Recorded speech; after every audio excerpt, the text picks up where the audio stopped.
Assalamualaikum warahmatullahi wabarakatuh. Sahabat beriman, selama ini kita hanya familiar dengan mukjizat kepada 7 nabi pilihan Allah. Nabi Nuh dengan kapalnya, Nabi Ibrahim dengan anti api di tubuhnya, Nabi Ibrahim dan anaknya yang disembelih, Nabi Musa dan tongkatnya, Nabi Sulaiman dan bahasanya kepada hewan, Nabi Yunus dan kisahnya bersama ikan paus, serta Nabi Isa yang bisa hidupkan orang mati. Namun pernahkah Anda mendengar kisah seorang nabi yang telah dibunuh 70 kali oleh Yahudi namun tetap bisa hidup kembali? Bagaimana ia bisa bertahan hidup? Tonton video ini hingga akhir agar tidak sesat. Dahulu kala, hiduplah seorang raja Darian yang hidup di istana megah dan mewah. Saking mewahnya, istana tersebut dihiasi dengan banyak permata serta mutiara. Seperti kebanyakan istana di masa jahiliyah, terdapat juga patung berhala yang terpajang di setiap sisi rumah. Berhala-berhala ini diperlakukan sangat spesial. Sang raja memerintahkan pembantunya untuk selalu memberikan wangi-wangian dan minyak mistik kepada berhala kesayangannya. Di depan istana megah tersebut juga terdapat gumpalan tanah besar yang berisi kobaran api. Rakyat Raja Darian disuruh antri dan masuk satu persatu ke istana tersebut untuk menyembah berhalanya. Sang raja tak main-main dengan aturan yang ia tetapkan. Jika rakyat menolak masuk, mereka akan dilempar ke dalam kubangan yang berisi kobaran api yang besar. Karena ancaman ini, mau tidak mau, mereka harus patuh di depan sang raja. Lalu datanglah Nabi Jirjis bin Kultin yang diutus langsung oleh Allah untuk mengalihkan kebiasaan berhala tersebut. Nabi Jirjis diperintahkan Allah untuk mengajak mereka beriman dan menaati Allah.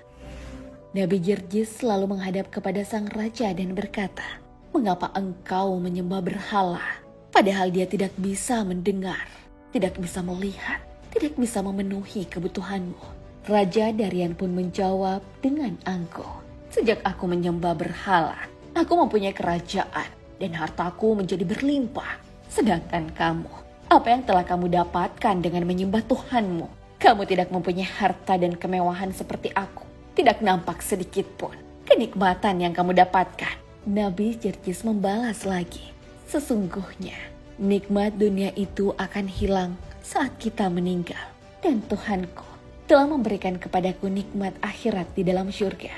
Perdebatan tak bisa dihindari. Raja Darian tetap kekeh mempertahankan pendapatnya. Namun ia tak bisa menyaingi kemampuan Nabi Jirjis. Mulutnya terkunci, tak ada kata yang bisa keluar dan mendebat Nabi Jirjis. Kecerdasan Nabi Jirjis rupanya membuatnya murka. Ia merasa telah dipermalukan oleh sosok di depan matanya tersebut. Sang raja tak kehilangan akal. "Akan kulakukan apapun untuk menghancurkan nabi ini." Ia pun memerintahkan bawahannya untuk membunuh Nabi Jirjis. Suara air mendidih terdengar jelas dari istana sang raja. Ternyata ia sudah menyiapkan rencana jahat. Ia lalu menumpahkan ke tubuh Nabi Jirjis. Seketika itu juga, tubuh Nabi Jirjis langsung meleleh. Belum selesai penderitaan Nabi Jirjis, sang raja memerintahkan untuk menyisir tubuh Nabi Jirjis dengan sisir yang terbuat dari besi, hingga tak tersisa sedikit pun daging dari tubuh Nabi Jirjis, kecuali hanya tulang-tulangnya saja. Allah Subhanahu wa Ta'ala menghidupkan kembali Nabi Jirjis dan mengembalikan bentuknya utuh seperti semula. Kemudian Nabi Jirjis menyeru kepada sang raja dengan suaranya yang keras, "Hai kafir, katakanlah, tiada Tuhan selain Allah." Melihat keajaiban itu, sang raja bukannya makin percaya kepada Allah dan beriman. Kekesalannya semakin menjadi-jadi. Ia kembali mengincar Nabi Jirjis dan memerintahkan agar membawakan 6 paku besar dari besi. Kemudian tanpa pikir panjang, ia menancapkan 2 paku tersebut di kedua tangan Nabi Jirjis. 1 paku ditancapkan di kepalanya dan 1 paku lagi ditancapkan di dada Nabi Jirjis. Tubuh Nabi Jirjis penuh luka dan darah akibat paku-paku tersebut, dan beliau pun langsung meninggal dunia. Lalu Allah mengutus malaikat untuk melepaskan paku-paku tersebut dari tubuh Nabi Jirjis. Ajaibnya, Nabi Jirjis hidup kembali dan tubuhnya kembali utuh seperti semula. Bekas luka dan darah yang mengalir di tubuh Nabi Jerjis hilang seketika. Nabi Jerjis kembali berkata dengan suara yang lebih khas, "Hai kafir, katakanlah, tiada Tuhan selain Allah." Dalam riwayat dan kisah yang beredar, raja menyiksa dan membunuh Nabi Jerjis sampai 70 kali. Namun Allah berulang kali menghidupkannya kembali dengan kondisi tubuh seperti sedia kala.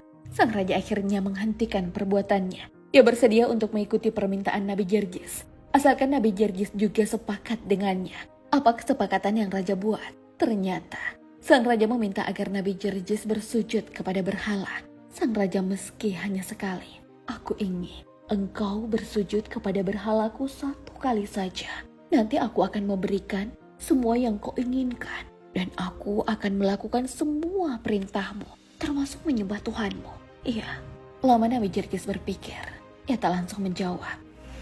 Butuh waktu untuknya sebelum memutuskan hal tersebut. Malamnya, Jerjis pun pergi ke rumah sang raja.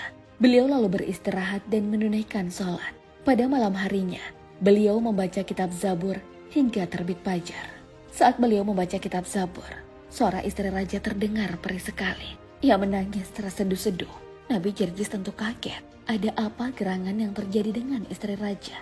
Ternyata istri raja tersebut telah mendapatkan hidayah dan ingin memeluk Islam. Saat yang dinantikan pun tiba, hari di mana Nabi Jerjis akan menyembah berhala.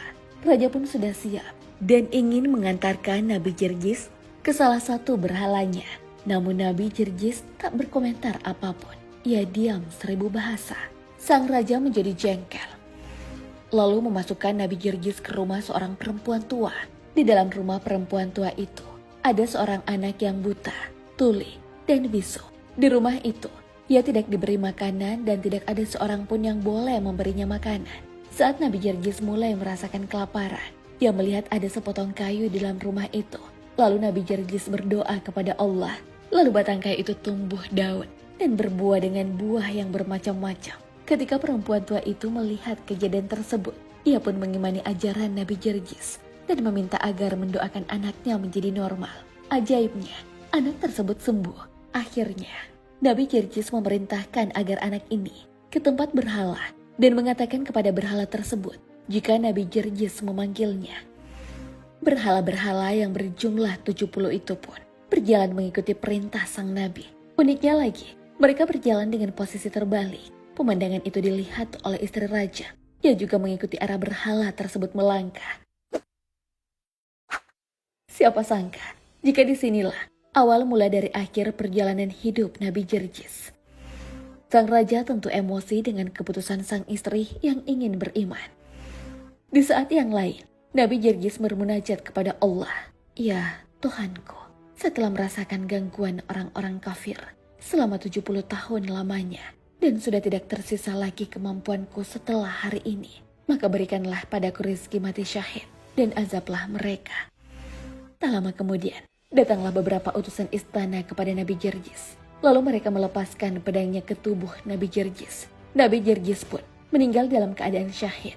Setelah Nabi Jerjis terbunuh, terlihat api besar yang berkobar-kobar turun dari langit. Api tersebut lalu membakar istana sang raja hingga tak tersisa sedikit pun. Raja pun dan para pengikutnya mati dalam keadaan mengenaskan. Sosok Nabi Jerjis memang penuh misteri. Ada yang menyebutnya datang setelah Nabi Isa. Ia juga dikenal sebagai Rasul Yesus. Namun menurut Syekh Umar Sulaiman Al-Ashqar, selama ini banyak nabi yang bermunculan dan dikaitkan datang dari Bani Israel. Ada pula yang tak jelas kesahihannya.